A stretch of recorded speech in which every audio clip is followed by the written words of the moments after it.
नमस्कार, आप देख रहे हैं पल पल भारत। आज हम बात कर रहे हैं भगवान शंकराचार्य जी के विषय में। भगवान शंकराचार्य के पिता श्री शुभगुरु को बहुत दिनों तक कोई संतान नहीं हुई थी। अतः उन्होंने अपनी पत्नी श्रीमती सुभद्रा जी के साथ भगवान शंकर की कठोर तपस्या की।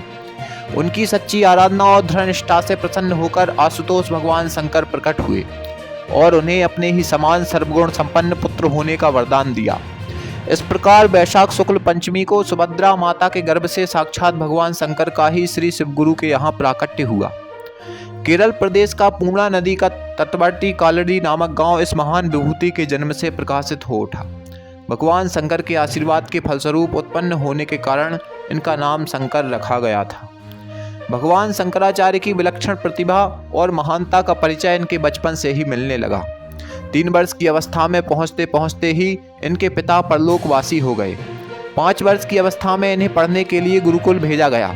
7 वर्ष की आयु में ये संपूर्ण वेद शास्त्रों में पारंगत होकर घर वापस आ गए। इनकी असाधारण प्रतिभा को देखकर लोग आश्चर्यचकित रह जाते।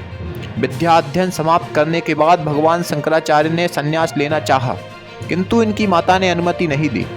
एक दिन अपनी माता के साथ ही नदी में स्नान करने गए। स्नान करते समय इन्हें एक मगर ने पकड़ लिया। इन्होंने अपनी माता से कहा, यदि आप मुझे संन्यास लेने की आज्ञा दे देंगी तो मगर मुझे छोड़ देगा। विवश होकर माता को संन्यास की अनुमति प्रदान करनी पड़ी। जाते समय माता की मृत्यु के समय उपस्थित रहने का वचन देकर ये संन्यास लेने के लिए चल दिए। भगवान शंकराचार्य ने गोविंद भगवत पाद से संन्यास की दीक्षा ली और अल्पकाल में ही योग सिद्ध महात्मा हो गए। गुरु ने इन्हें काशी जाकर ब्रह्मसूत्र पर भाष्य लिखने की आज्ञा दी। काशी में भगवान शंकर ने इन्हें चांडाल के रूप में दर्शन दिया।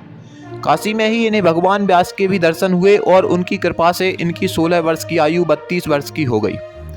भगवान व्यास ने इनको अद्वैतवाद का प्रचार करने की आज्ञा दी। तदंतर भगवान शंकराचार्य ने संपूर्ण भारत का भ्रमण किया और शास्त्रार्थ में विभिन्न मतवादियों को परास्त करके अद्वैतवाद की स्थापना की। यद्यपि इन्होंने अनेक मंदिर बनवाए, किंतु चारों धामों में इनके 4 मठ विशेष प्रसिद्ध हैं।